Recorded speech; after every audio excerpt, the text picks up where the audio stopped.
I feel like we're all better for I it. understand those who are on the West Coast, like Mina and whatnot, having to wake up at 7:30 in the morning just to talk to us before actually talking to us. But you, Pablo, have no excuse, man. Yeah, I had to wash my hair. Oh, Lazy. by the way, hello.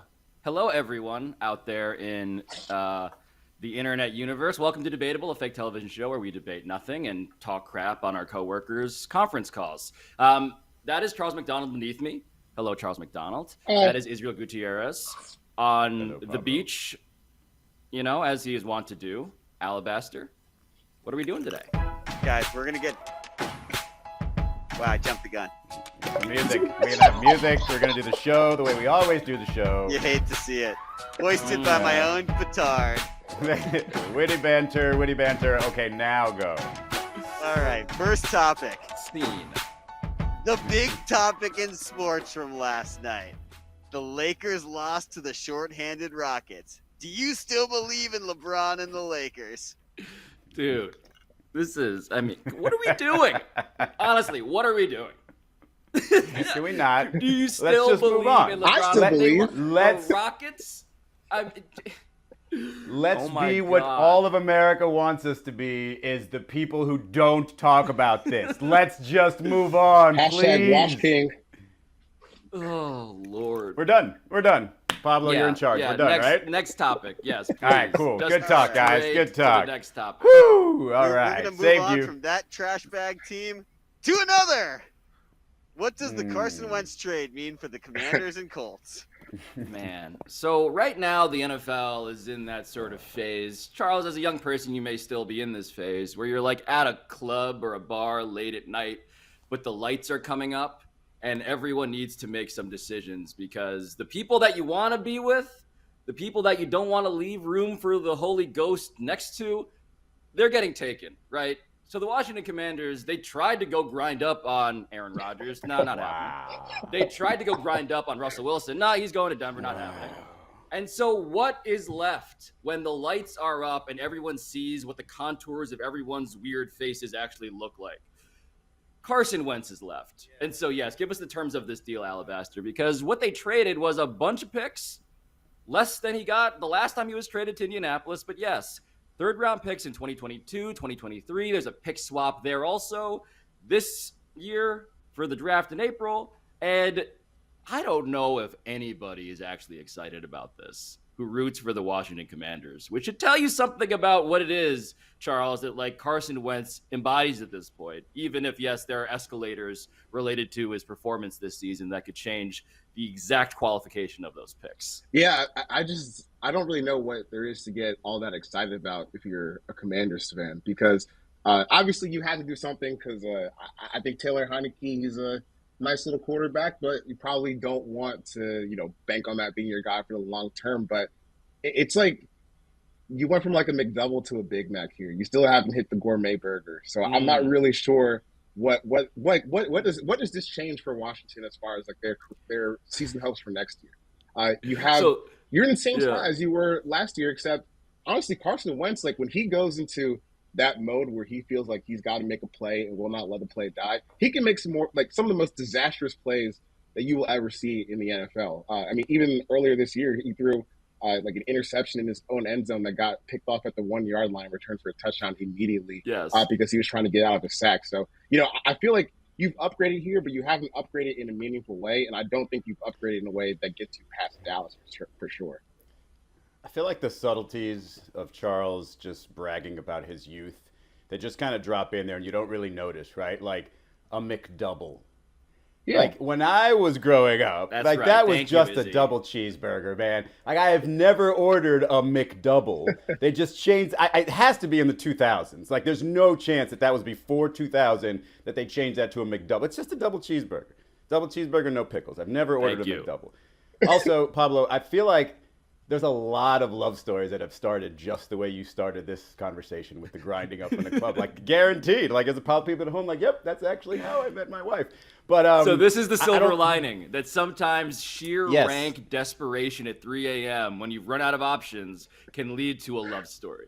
You could have just found the right person. I mean, you're both in there for a reason, right? You both have similar interests. So, look, if we go back to last year with your boy Fitzpatrick, like there was hope that he was enough of a quarterback, enough of a competent quarterback in Washington for them to, maybe take a step further into the playoffs than they did the season before with Taylor Heineke. Mm-hmm. And so you look at this year and you look and say, okay, well, Carson Wentz and your opinion of Carson Wentz compared to Ryan Fitzpatrick, he has to be at least a little bit better. Does he not? You can stop me right there if I'm dead wrong, Charles. Yeah, is Carson Wentz even slightly better than Ryan Fitzpatrick? Yeah, you know who I'd personally rather grind on. Of course. So I don't even need to answer this. You probably have at some reunion party that we are unaware of. But so you place that in basically that same scenario, top 6 or 7 offensive line if they come back and do similar things, pretty good receiving core, pretty solid skill position players, and strong defensive line. And you say, okay, well, with Carson Wentz, with our backup, I don't even know what you call it, our backup date or backup booty call, like we can make something happen for a little while, and then we'll see what happens. And so I think that's where you kind of convince yourself of we don't need that much. And if you look at Carson Wentz's game logs, he doesn't offer that much. So we don't need that much, but this is as good as we can get at the moment. They fished for others, like you said, couldn't get it. So I don't think it's terrible. I just don't think the Washington Commanders all of a sudden jump to, hey, we're going to be a conference championship type of team. It's like, hey, maybe we're going to sort of reset ourselves and recognize what level of team we are. But Charles, let me set up a little bit more context for this romantic story that Izzy is trying to paint, right? Because yes, I understand that there are peaks to Carson Wentz and there are valleys, and the result of all of that math gets you to just, again, like a pretty consensus mediocrity. But the reason why the valleys seem to be really thrown into sharp relief after this deal is because of what we're hearing out of Indianapolis, right? Where Frank Reich is apologizing. He is saying, I am sorry for trying to convince all of you that this was the love of our lives. I made a huge mistake. Please forgive me. We should never have done this. Thank you for getting this guy out of my life. And I feel like that's a meaningful data point. Yeah, and he should apologize because he should apologize, and we shouldn't let Chris Ballard off the hook here either, because I don't think that, like, do we realize how bad that 2020 season was for Carson Wentz? It's legitimately one of the worst seasons that we've seen, since they changed the pass interference rules in 2004. Like, it was that bad. In 12 games, he led the league in interceptions, sacks, and yards lost from sacks. And the Colts decided that they needed to trade a first-round pick for this. You don't get to be surprised when this doesn't work out in the way that you were expecting it to. I think that Frank Reich is honestly a pretty good coach. Obviously, where Carson Wentz is now is not where he was in 2020. But I just don't think that you're allowed to be surprised that trading a first-round pick for, at the time, one of the worst seasons in NFL history from a starting quarterback didn't work out for you. And I think it's just kind of weird that, they're getting a little bit of praise for flipping this for, a second potentially and then 2/3 when you spent a first on it in the first place. It's also quite telling that there's no plan. I mean, there might be a plan, but there's nobody there. Like, it's just get rid of him first, and then we'll figure it out from there. That's also quite telling. Izzy, they took the field over what they had in hand. And speaking of the field, John Keim, our colleague at ESPN, is reporting that the Commanders called every team. They called the entire field in the search for their next quarterback. They truly, would have taken anything. Or at the very least, they were open to exploring everything. All due respect to Carson Wentz, who was not anything. He had only 7 picks against 27 touchdowns, I believe, last season. But Charles, explain, and yes, the Commanders did offer 3 first-rounders to the Seahawks for Russell Wilson, and the Seahawks were like, yep, no thanks. It's Russell Wilson who said no thanks because he had the no trade. Yeah. Yes, sorry. Russell Wilson was like, yes, I'd rather not be with this organization that is also super, super desperate. Very good clarification. But Charles, what are we missing when you see the stat line for Carson Wentz? And you see last season, and he's like, wait a minute, this guy was like a top 3 QBR quarterback from weeks 4 through 16, I believe.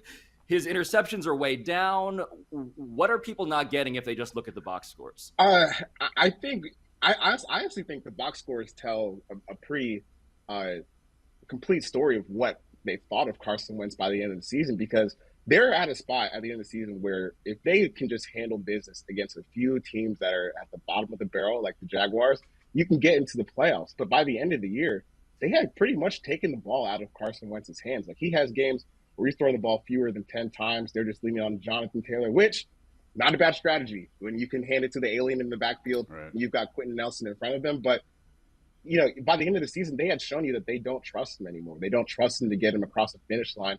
And if you are at the point where you're talking about franchise quarterbacks, and this is what the Colts do. I mean, I know that they got blindsided by the Andrew Luck stuff, and they've still been trying to figure their way out from that. But this is a team that has kind of expected more out of the quarterbacks, I think, than most organizations. And last year was not that. And if you are coming into next season with a quarterback that you didn't even trust to get you past the Jacksonville Jaguars, it's definitely time to shake things up. Wentz, obviously, he played better in 2021 than 2020. I think just schematically, he's a good fit for Frank Reich's offense. He obviously knows it from his time in Philadelphia. But it's just not the consistency you're looking for, which is like a little frustrating for the Colts, because I think Wentz does have a high ceiling, but you can't trust him to just play like that, especially when you need him to. Yeah, I mean, the ceiling, right? Like, he has these cathedral ceilings, but the floor is somewhere around, like, the Earth's core, right? Like, you remember the game this year, the Ravens-Colts game, where Lamar Jackson and Carson Wentz put on this dazzling performance. And Lamar comes back and throws for like 240 yards and 4 touchdowns. I think they combined for almost 1,000 passing yards in that game. And then you have the same guy who is throwing an interception in his own end zone and getting it picked off by like a safety on the 1 yard line. So you don't really know what you're going to get. But I think as Carson has kind of let these injuries pile up on his body, it's harder for him to get back to that guy in 2017, even though he wants to keep playing like that guy. There's no chance Matt Ryan gets traded, right? I don't think so. I think it's probably a little bit too expensive for the Falcons to take that on right now. But, you know, in a world where they had been, smart with their cap space in the last regime, I think Matt Ryan would make sense for them. Well, it is funny, though, Izzy, right? Like, the quarterback market that remains, right? Like, what do the Colts go and do? Like, we've talked about how we believe in the fundamental, I would say, blahness of the Carson Wentz experience in Washington. We expect that. And yes, the betting odds, I believe, for the Super Bowl were exactly the same after this trade, which is hilarious for the Washington Commanders. But what do the Colts go and do? Like, obviously, like, Jimmy Garoppolo's out there floating. That's the one name that seems like he's available, right? And so it just depends on the price there. I don't know, man. Jimmy G's a little too handsome for the Midwest, a little too perfect for Indianapolis. No, I think the funny part there is like if you were to go back a couple of years and say, or a few years and say Carson Wentz or Jimmy Garoppolo, and it's just like, yeah. And now Jimmy Garoppolo would seem like an upgrade from Carson Wentz in Indy. So I think that's just the thing. Is pretty much anybody that's a starting caliber guy would be better off for Indy than Carson Wentz was the last couple of years. Wow. Yeah, I mean, the Colts' remaining quarterbacks, Sam Ehlinger and James Morgan. And I'd like to tell you that when I say the name James Morgan, a face comes to mind, but I just get that blank, like MLB lockout, grayed out player avatar. I covered James Morgan the year he was drafted by the Jets. That's not a game you want to get into, man. Is that also an insurance company or some sort of financial? Like James Morgan is definitely some sort of business. I think he'll be better at that than what he's currently doing. Let's just leave it at that. Yeah. Is he James P. Morgan? J.P. Morgan, I believe. Is the financial institution, the vampire squid you are thinking of. But no, man, Alabaster, I mean, can we spin this? Like, we've been so negative, and I think appropriately so, but, like, I guess there might be an argument, like, is Carson Wentz now the best quarterback in the NFC East? Like, you have the significant other now? No. And maybe you can... No. Don't slander Dak like that. Dak Prescott plays in the NFC East, and he's actually good. Yeah, can't do that either. Look, I was born into being a Washington football team fan, and I got to say, seeing this team with $33 million of cap space fill it up by taking $28 million of Carson Wentz and muddy the books again and give up 2 third-round picks, it's a sad day on top of many sad days over the last 32 years of being a fan of this team. So not great here in D.C. Mitch Trubisky might be better than Carson Wentz in this division. It's all bad the backup in the Giants. You're not looking at anything good here. Yeah. Ugh. We had that one great year in 2012. That was fun. Dakota Rain, I'm sorry. My bad. All right, we're going to move on, and we're going to talk about basketball, where Ben Simmons will still not be scoring in the fourth quarter tonight, but he will be on the bench. And our question is, what do you expect from the Nets and 76ers tonight? So, funny story. I was talking to Doc Rivers yesterday, not at all about this specific game, but for another thing that I needed him for a podcast episode that we're doing. And we happened to chat, and he joked. Yeah, very cool, Pablo. It is. I mean, it's just reporting. It's just straight up reporting. And he, I believe, was joking when he said that I'm, quote, busy working on the tribute video right now. Like, I don't know if there actually is going to be a tribute video for Ben Simmons, but ever since Doc told me that, again, I think jokingly, but not definitively jokingly, it makes me think that I would like, in my brain, the devil on my shoulder, right? The angel on my shoulder is saying, Sixers fans, you got James Harden. Be better than this. You don't need to do anything, actually. Prove everyone wrong. Be the bigger person. That's the angel. The devil on my shoulder, though, is loving the hypothetical tribute video that Doc Rivers described. That's just a super sarcastic, like, montage of Ben doing very mundane things set to, like, Duel of the Fates. Like, I want that, too. I got to admit, that's legitimately funny if they go and do that. Not going to do that. I've already seen video of Philly fans harassing him when he's walking from the Four Seasons, I believe, onto his bus. Already booed there. On the street. Already booed, already been calling names. And it is interesting. Like, wait, can we just start here? Can Kyrie Irving play in Philly? That's a yes, right? Yes. Yeah. Okay. So I believe that Kevin Durant and Kyrie Irving are going to have something for James Harden. Like, I think they're both going to try to show out. And, I mean, they might, how most teams sort of guard Embiid a certain way, try to build the wall, try to get the ball out of his hands. They might end up just blitzing the hell out of James Harden and say, you're getting nothing. You get nothing, and if Joel Embiid can beat us, that's fine. Because I think they're pretty annoyed with him, not only just sort of the way he got out, but watching him play right now, watching the shape that he's in. Like, Kevin Durant's been pretty vocal about it, and I think he threw a dagger when he said didn't win a championship, right? When he said that me and Kai hasn't been around, I was hurt, and he hasn't won a championship, so he wanted out of here. Like, I think they're more upset, or KD's more upset than he's even shown so far. Yeah, I agree with that. I think Kevin Durant's going to go off tonight. Just because he's said, like, the way he's been speaking so far, you can tell he's upset, and there's definitely something a little bit deeper than that. Even LeBron, like, laughing at him during the All-Star selection process, that was funny. Even Kyrie has said something. I think yesterday he said he wishes the communication been a little bit better, and Kyrie doesn't really say anything negative about anyone. Except Mr. Communication, Kyrie Irving. Mr. Communication. Right? Yeah, that actually could have meant a lot of things. When Kyrie says he wishes the communication could have been better, because that could also be on his end as well. But I just think that Kyrie and KD are going to come out guns blazing. I'm not sure if James Harden really realizes how much contempt these people have for him. Yeah. So, I even think this one was a little underrated when KD talked about how Kyrie Irving had 10 points in the first quarter, and it felt like he only took 2 shots. He's so efficient with it, and it doesn't feel like he's ball. And that's clearly a shot at James too, because everything comes with 20 dribbles. Yeah, Kyrie had just dropped 50 on the Hornets. It's worth pointing out. It's also worth pointing out that I believe, Charles, you said Kyrie doesn't speak negatively about really anybody. Well, nothing except for, like, the dimension that we existed. Yeah. He absolutely hates the version of the universe that we all currently inhabit. But it is not his favorite. Yeah, not his favorite part of the multiverse. But I will say it is worth getting into the Harden stuff as you guys just did, because Ben Simmons, to be very clear about this for people who aren't, caught up in the way that we are, he's not playing in this game. So he's going to be on the bench. And part of that is like this kind of immersion therapy thing, I think, that they're doing, where it's like, I know you're not ready to play in an actual game yet, Ben, but it's time for you to sort of like first look at a picture of the thing you're terrified by and hate, and then actually be in the same room with the thing that you're terrified by and hate.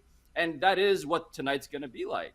Sorry, go ahead, Pablo. No, and I was just going to add on, like, it's funny to talk about the psychology of Sixers fans here, because if I have appreciated anything about the city of Philadelphia in my process preaching over the years, it's that these people hate being blamed for throwing snowballs at Santa Claus, even though they actually did throw snowballs at Santa Claus. They are the team, the fan base that does that, and the fan base that hates it when you bring it up. And this story, Ben Simmons is the new Santa Claus being pelted by snowballs. I think there's actually a concern here that we don't want to feed into the caricature of us, because we want to prove that we are not the ones who were the maddest at Ben. That was all of you people in the mainstream media. Stop blaming Philly for that. We're not like that. While simultaneously, yes, booing Ben Simmons immediately on the street. Well, Pablo, help me out here, because this card came up yesterday, too. It says some people, we might as well say many people are saying,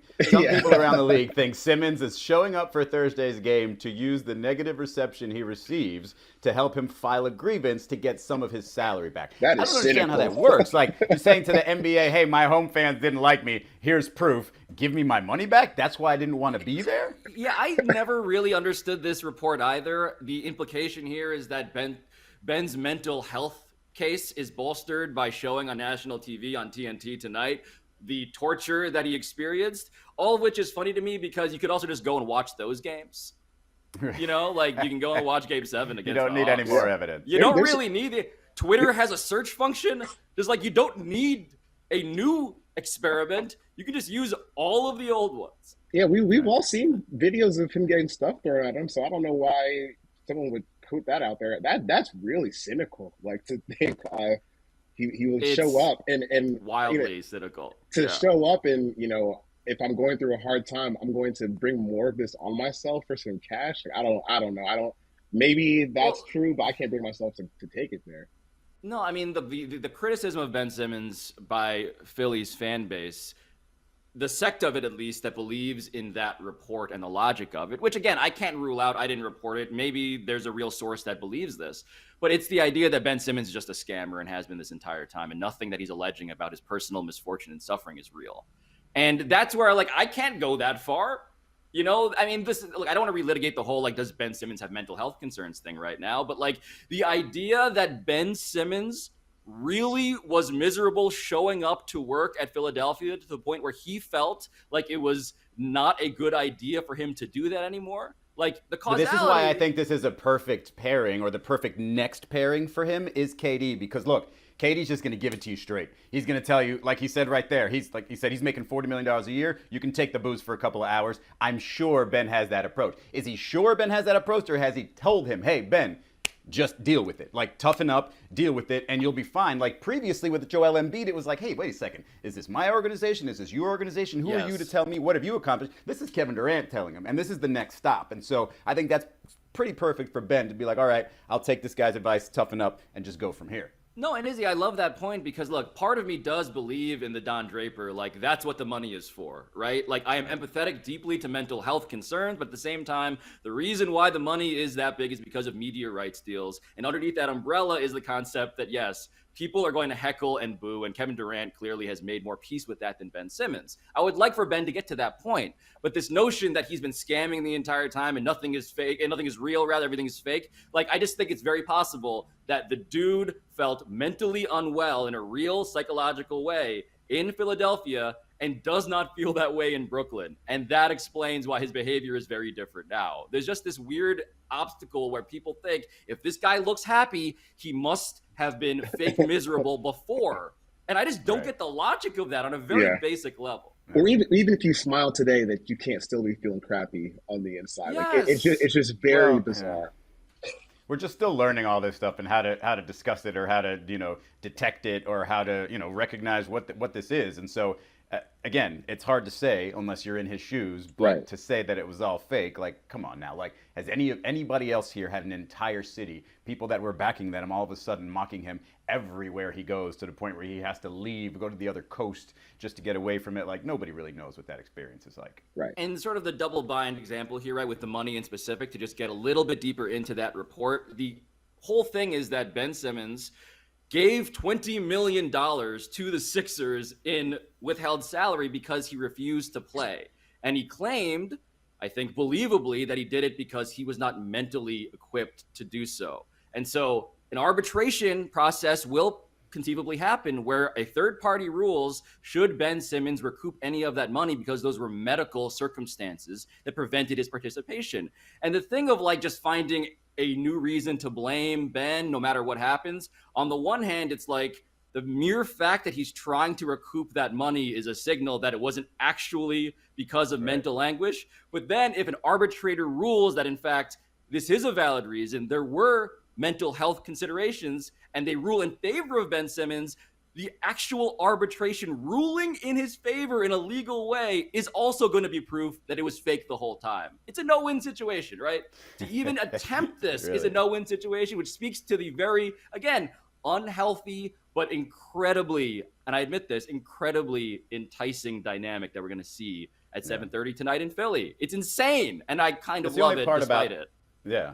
The only part about that whole argument of him seeing what the fans treated him like when he was in Philly is he's an opponent now. Like that's a whole different picture of how they're treated. But overall, it seems like it's a pretty no-win situation. And not Charles, you got anything else on this? Because I want to go back to Doc Rivers for a second, if that's okay. No, I was just going to say maybe if you have a hot take about Ben Simmons and his mental health, just don't tweet it. That's all I got left. Yeah, that's a decent strategy in the absence of true actual personal knowledge. So speaking of Doc Rivers, and this is just going back to Pablo and his reporting, and I'm reporting that Doc Rivers is one of those people that curses too much, man. And I worry about, like, because off camera, he's just throwing F-bombs left and right. I'm worried that a bunch of them are going to slip on camera and all of a sudden he's going to get fined. Like, he needs to, like, slow down on some of those F-bombs. There is no one. There is no one, Izzy, that I truly hate coaching my team. Like, he has put me in a torture chamber watching him coach through the Eastern Conference playoffs last season. Like, I wanted to fire him and called for his firing numerous times. And then every time I talk to him, he charms my pants off. It's ridiculous. Yeah. He is just so good at relating to the media. He is going to be so good at taking all of our jobs when he decides to stop coaching. He's going to be so good at taking everybody's pants. Everybody's Winnie the Poohing around Doc Rivers now. Alabaster, what is the next honey plot that you got for us? Well, I can't wait to see how you feel about Doc Rivers after he plays DeAndre Jordan for like 12 to 15 spot minutes in a playoff game. And just hurts your soul. We can move on. DeAndre Jordan. If we get an Embiid and DeAndre Jordan lineup at the same time, I'm going to throw my laptop out my window. But proceed. All right, guys, we're going to move on to Whodunnit, the game where we give you quotes. Do it for you. And you tell us who done it. All right. First quote. I think everybody's tired of hearing about culture and how we do things. But we're not apologizing for it by any means. And your choices are Eric Spoelstra, Tyler Hero, Jimmy Butler, or Israel Gutierrez. Was it me? That was going to be my guess. Yeah, I mean, in this murder mystery, really everybody has a motive. I'd also throw on Ryan Parakeet Cortez. Feels like a thing he definitely has said, even if he didn't say it this particular time. But yes, everybody on the Miami Heat and the Miami Heat's bandwagon believes fundamentally this specific thing. I knew it was coming somehow. I knew it was coming somehow where he would bring the Heat into the show after they lose to Phoenix. Never once bringing it up when they beat Phoenix in Phoenix by 28 points. Never. No, just losing to Phoenix last night. Yeah, Phoenix. And let me just say this while we fill this time, because it's either A or B. I'm pretty sure it's A. Jimmy Butler didn't play, and Tyler Hero wouldn't have said that. Yeah. But Phoenix and their switching defense, man, like they're so good at it. So good at it. Mikal Bridges is so good. And it's just like, I don't think I've seen a team probably, I wouldn't even say the Warriors, because the Warriors, like, when Steph switched onto you, it was, barbecue chicken. So that defense is so sick. Like, I think the Suns are my championship favorite, like, if they stay healthy. Wow. And I know that's not saying a whole lot because they have the best record in the league they have all year. But nobody's been really saying, hey, they're going to win it. And so I'm saying it. A masterful after the bell, though, so it doesn't really count. Of deflecting from the fact that Heat culture continues to parody itself. But Eric Spoelstra, final answer. I mean, I think everybody's tired of hearing about culture, and how we do things. We're not apologizing for it by any means. So, I mean, Spo, I love Spo, a Filipino-American hero, to be honest, but also a guy whose shooting guard Tyler Hero, or swingman Tyler Hero, was minus 26 in 30 minutes. I can't let you get away with that. He has had such a spectacular run since the All-Star break. He's averaging like 26 points, shooting 58%. Okay, he had one game against the team with the best record in the league without his buddy Jimmy Butler there to help him out, and he was minus 26. Okay, he was also the only reason they were even in the game last night for a certain stretch. Well, him and Duncan Robinson, but continue. Yeah, I mean, they lost by 21. Very passionate about this. I mean, just place the anger in the right places. Do not blame him. Well, okay, wait. Plenty of other people. So Spo, by the way, like Spo, Izzy, I asked when I was in Boston over the weekend, at the Nerd Conference, I was asking people like, who is the best coach in the NBA, and Spo is the straw poll answer. Like, I get it. I'm not here to disparage Spo in any way. Like, they should not be the number one seed in the Eastern Conference, which they will be come playoff time. But who are you blaming? You said blame the right people. Who do we blame here, as the Heat are now 2 games up on the Bucks for the top seed in the East? Well, I mean, we're blaming for last night. Yeah. I mean, if Jimmy Butler's out, Kyle Lowry's probably got to be a little bit more aggressive offensively. And I believe at one point, I don't know what he finished with, but when the game was even contested, he had 5 points. So he didn't even score again. I would say when Jimmy's not there, Bam Adebayo probably needs to be a little bit more aggressive. And it was just tough with him against DeAndre Ayton and JaVale McGee. JaVale McGee, like, that man is a rebel. Like, how in the world is he still he's better now than he's ever been. Like, he used to not be able to be playable sometimes, and now he is so good at what he does on this team. It's mind-blowing. Go ahead, Charlie. So I got a big question for you, Izzy. I have a real basketball question second. First one, like, you said for a long time that Bam is supposed to be the Giannis stopper and the Embiid stopper. But he can't guard JaVale McGee?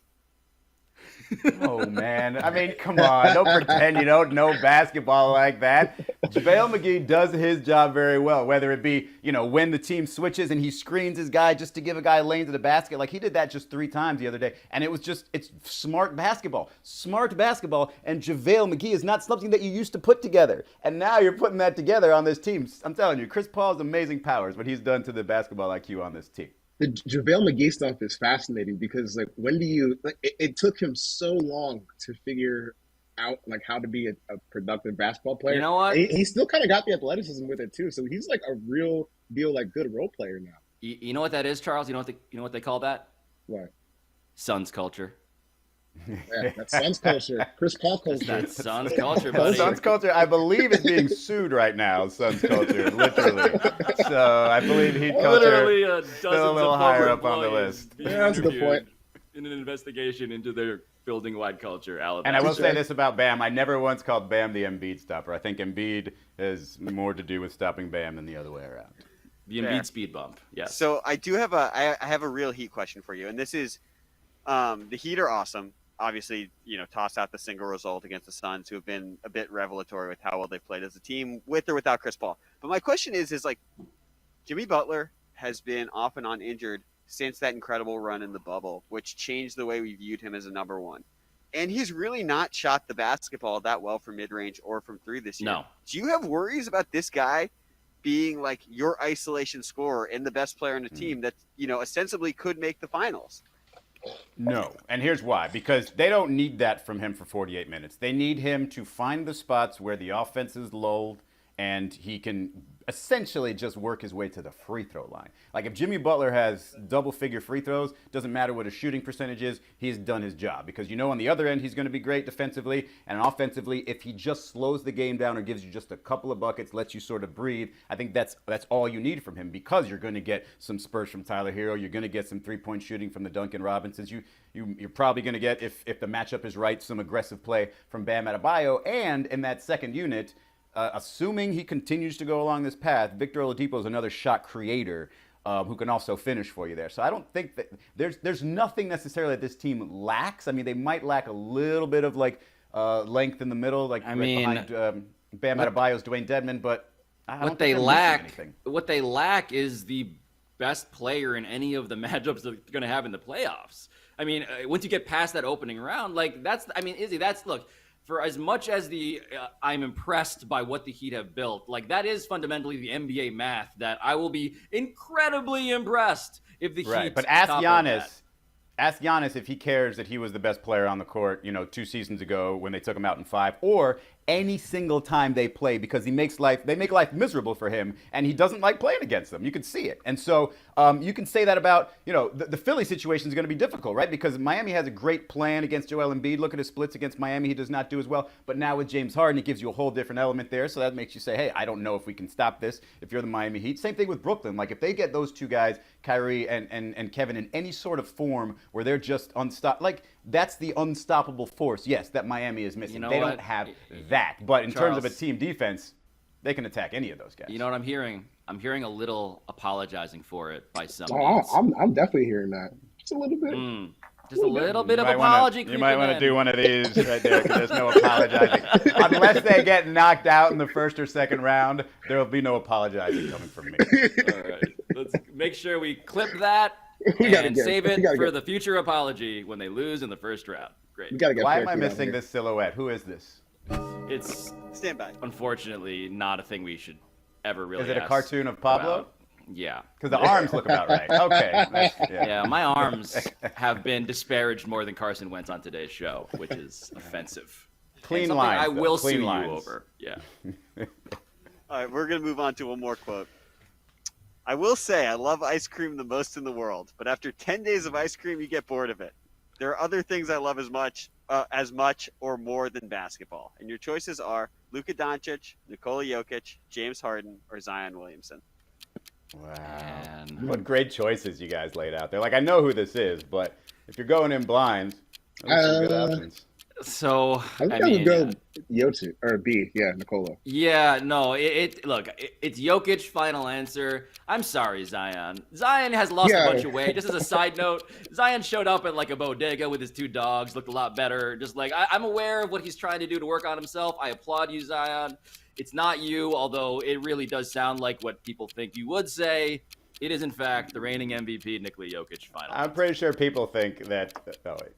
Yeah, I'm pretty sure people think that Zion Williamson is not getting bored of ice cream these days. So I don't think that. But this is not only insight into, look, I just have to say it out loud, the best basketball player in the world right now. Like, it's not only insight into how he thinks, but it also tells you how he lost all that weight. He just got bored of eating all the bad food. He just stopped doing it.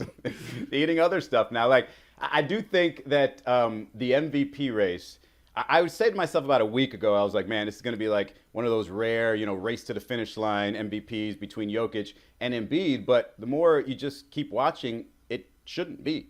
Like, Jokic should win his second MVP unless he slips up in this last month. Because, yes, there are small differences between the two, but it's all in favor of Jokic. And he has played more, and he needs to do more. He doesn't have a James Harden on his side for the stretch run here. So, I mean, this guy is the best basketball player in the world right now. And, I mean, those numbers are insane. The last three games, 38.7, 15 rebounds, 10.3 assists. It's like if Shaq decided to distribute the ball all the time. Like, unbelievable numbers. And unless he slips up or gets hurt, he should be the MVP again. Yeah, I mean, here's the thing that's wild, though, because there's the second part of the quote, and that caught me more than anything else, right? Besides that he can get bored of ice cream, is that there are other things I love as much or more than basketball. Right. And what is that? And so, and this is kind of quietly, and I think genuinely, an inadvertently brilliant strategy for Nikola Jokic at this point in his life. Because the whole knock on him, or the whole knock on the people who have knocks on him, to be specific, are that people are just kind of like, they're like sleepy when the Nuggets play. I admit to being that guy sometimes. I literally am sleeping on the East Coast. People are like, he won the MVP already. Like, they're not as excited by his cinematography, by his highlights, as we are with certainly Joel Embiid. Which is ridiculous. Okay, and look, and as much as that is a defensively ridiculous thing to criticize, I also think that this is a brilliant thing to just be like, hey, and guess what, guys? I might not be doing this for that long, so enjoy me while you can. Yeah. And I think I'm the best in the world at my backup plan, like the thing that I'm third best at. It's kind of like he's soft launching, like an Andrew Luck thing, and I love that. I love the idea that watch me now because you may not be doing this for that long. Yeah, I just think it's cool that this generation of athletes, they're kind of just like loudly proclaiming, like, I don't need to do this. Aaron Donald, right before the Super Bowl, Right. was saying, or not saying, but it was heavily being reported that he was going to walk away if they won the Super Bowl, and then looks like he's going to come back for at least one more year. Ali Marpet, that All Pro guard from the Bucks, he's 28 years old. He just retired a couple months ago. So the game's changing, and I think it's interesting that that you can say something like this now, and it's not really a big deal anymore because I think the precedent's been set for some of these younger guys to step away from the game. I think maybe if he had said this quote maybe like 15, 20 years ago, it would probably been a little bit of a bigger deal than it is today. Yeah, Alabaster, what do you want? Why are you? I just feel compelled to add on that we do know, along with ice cream and basketball, one of Nikola Jokic's main hobbies is harness racing, which gave us this amazing photo of him in a horse-drawn carriage racing in Serbia. Wow, I can barely see him, but he does look really happy. You can see the smile coming from within in that photo. He had a move yesterday. It was all over Twitter. It was, not a move. It was like a series of 6 moves. I forget what the first one was, but he hit him with a little hesitation and then a spin, a crossover, a spin, a pump fake, a pivot. And I was watching it with somebody and it was like, oh, that's a travel. I was like, nope, just keep your eye on his left foot. And it's like, wow, that wasn't a the guy is amazing. He's a guard in a 7'2" body that just sees the game like LeBron does, if not better. Well, no, the vision, and that's the thing about his highlights not being allegedly that fun. They're actually mind-blowing because he doesn't look like he should be super athletic. That's kind of part of the joy of him, is that look at him master the game without the ability to literally have a single alley-oop dunk, as we established. Is he Larry Bird 3.0? Is that what he is? Yeah, that's what? Just throw 4 or 5 inches on him, and as much as I think Bob Ryan just woke up in a cold sweat, hearing that, I think that is as good and as strong a compliment as you can give him. Yeah, Bob, it is 1:11 p.m. Bob has been awake for at least 8 hours. Bob is currently on another CNN hit saying, for the podcast audience, quote, along the Chiron, Steph Curry ruined the game of basketball, which I love that, man. Such a Bob Ryan, to be clear. Yeah.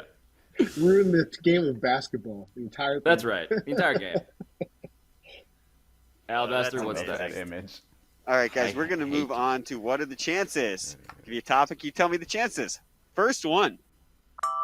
What are the chances the Browns should make a move for Derek Carr? Charles, our football expert, what the hell's happening here? I actually think Derek Carr is pretty good. Not great, but I think if he's had some better teams around him. I thought last year was pretty good just from a perspective where he had to actually put a good chunk of this on his shoulders because for the first time in a while, the offensive line was bad. The receiving situation was a little chaotic throughout the season. And you lost your head coach too. So honestly, I was pretty impressed with how Derek Carr played last year. And I think if you're the Raiders, the goal should be trying to just build a more stable organization because what are you going to do? You're going to punt and just sit here with Russell Wilson, Patrick Mahomes, and Justin Herbert in the same division? You're doing a lot of punting in that scenario if they just stay put. So if I'm Cleveland, I would try to trade for Derek Carr, obviously in a package that sends Baker Mayfield back to Las Vegas. So maybe I'll give him a 60% chance on trying to do that, but there's no way I'm taking Baker Mayfield for Derek Carr if I'm the Raiders because we're already too far behind as it is. Well, the question is should, and so for should, I'm going to go with 96% because they need to, leaving a little bit of space to see if there's a better option out there, but I don't necessarily see it. And so there is a symmetry to how he does a 96. Start at the bottom and then at the top. Look, I think you'd be kind of dumb to not even consider it. If anything, what Baker Mayfield he didn't get the ball, get rid of the ball fast enough. Maybe didn't see guys. I think Derek Carr is more of a gunslinger, more of a guy that's willing to take chances, and frankly, it'll just be the opposite of what you got in that sort of constipated offense, and you would probably try to open it up some more for Carr. So I think they should do it. I think they pretty much banging their head against the ceiling with Baker at this point. Well, that's my question for Charles, actually. The follow-up I have here is just how broken is the dynamic between the Browns and Baker Mayfield at this point, as you understand it? Because, it's pretty fractured. I kind of feel like we're missing exactly what Baker did this season. And to me, the Browns have a huge role in this because they kind of let Baker walk all over them all season. I mean, this guy was hurt for a really long time, and he keeps wanting to be this guy. I'm tough. I'm the leader of this team. This is my squad. So for some reason, the Browns just kept letting him play hurt. And the baffling thing about that was this team was perfectly set up where you don't need your starting quarterback for stretches at a time. You got Case Keenum, who led the Vikings to the NFC Championship game 4 years ago as your backup. Nick Chubb, Kareem Hunt, 3 Pro Bowlers on the offensive line. Jarvis Landry. I mean, this is a team that's set up to be able to survive a few games without Baker Mayfield. And they just kind of let him run all over them and stay out there in the starting lineup. And finally, when he finally tanks the season and they get knocked out of the playoff race, the final week of the season, he just decides to sit out and say, I'm about to get surgery. Like, who does that? Like, this is not cool. The way that he's been able to just run all over that organization, the way that they've let him do it. So I think that it's not like the teammates know what's going on there. They know why he's getting preferential treatment because he's the quarterback. He's the first pick in the draft. They want him to be the future of this team. But at the same time, he hasn't done enough to get that level of treatment, and they shouldn't have let him just, tank what was a really talented roster last year.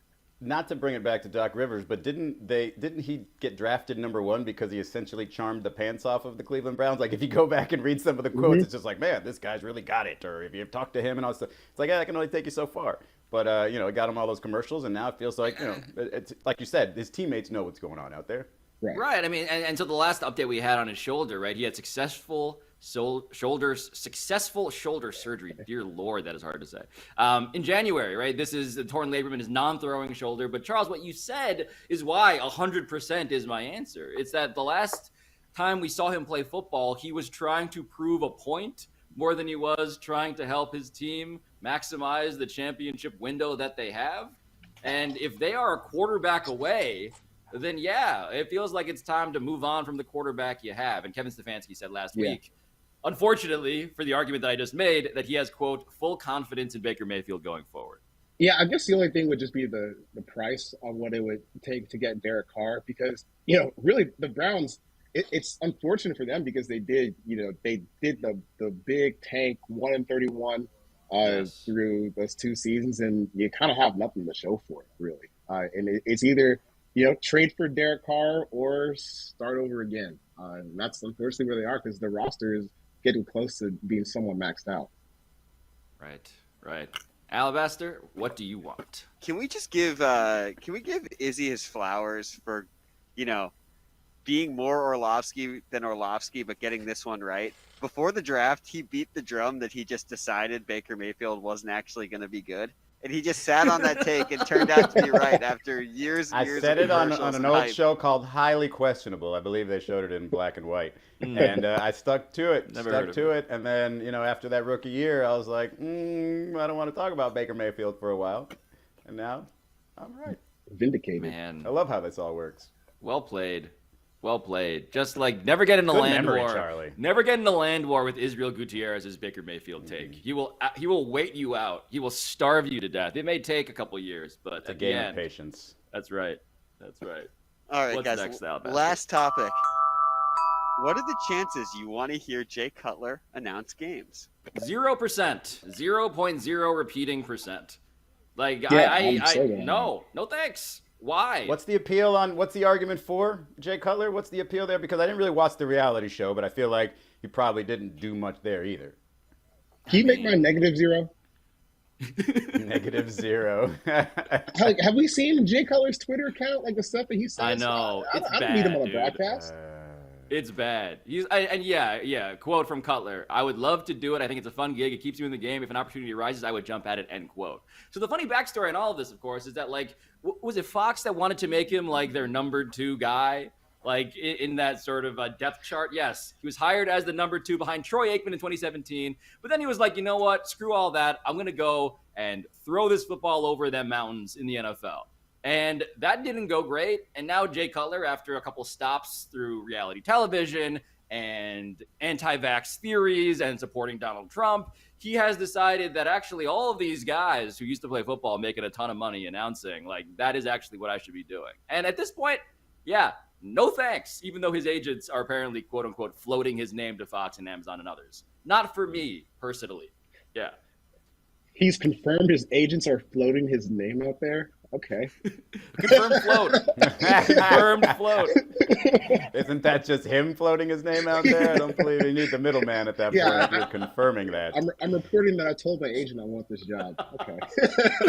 Does Jay Cutler strike you as the guy who really dives in and works hard at this job? No, His argument was it keeps you in the game. So basically it's just that. It's just him wanting to be attached to the game. It doesn't seem like he'd give me Tony Romo type of insight. I'm going -$1.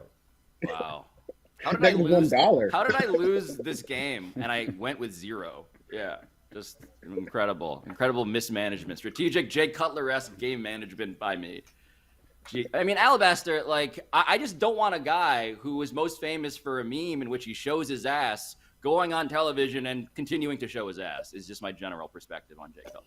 I think that's completely Oh, fair. I forgot he did that. And I would like to float my name out there that I too would take money from Amazon or Fox to call games. Floated. All right, I'm guys. going to have my agent do it, but I'm not confirming a thing.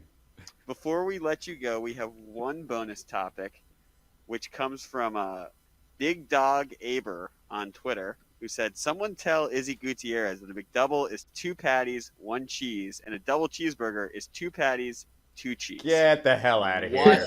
Get out of here with that. Yeah. That is Izzy, not don't try to true. appropriate our That's culture like this. nonsense. Come on. Charles's McDonald's culture is not your costume, is it? That's Yeah, right. I showed my gut on the internet yesterday, and now you're here with your abs trying to tell me I don't know about cheeseburgers. Get out of here. No, I didn't say you know about it. I said you know too much. You're too much of a genius when it comes to this stuff. You're too locked in. To this tweeter and good tweet, to this tweeter's point, that one slice of cheese is the difference between Charles's gut and Izzy's gut. Clearly, that's that's the it. reason. That's the dividing line. Yeah. Oh man. Want to hear I will. another high school Go story ahead. about Always. from last What week? you got? So when I was in high school, my senior year, we had 2-a-days for practice, and this was when that big coning trend was popular. When you go up and order ice cream, but you grab it from the ice cream and just leave them with the cone. So we were doing what 16-year-olds do. Like in the middle of football practice, you go get some cheeseburgers from McDonald's. And I was going through the drive-thru, and I asked for my ice cream cone, and I grabbed the ice cream of it, and she was just staring at it with the cone in her hand. She threw it at me, and I went back to practice. You're a menace. You're Yes. a menace. Young Charles McDonald, a true menace to society, is what you've established here. Not just young. Yet another trend that completely flew by. I do not remember coning Yeah, you remember ever coning? in my life. I'm like No, nodding along. I do not like, remember yeah, I coning. definitely know what that is. Totally up to speed on all of the pranks that you do for internet. I'm about to do a points. planking video. You guys think that's still gonna hold up? I've owling pictures with me in high school. When you like perch somewhere where you're not supposed to, like an owl, you know? Ooh, Owling. owling. I could have Yeah. gotten into Studying owling. is what I did in high school. I had the 2.7.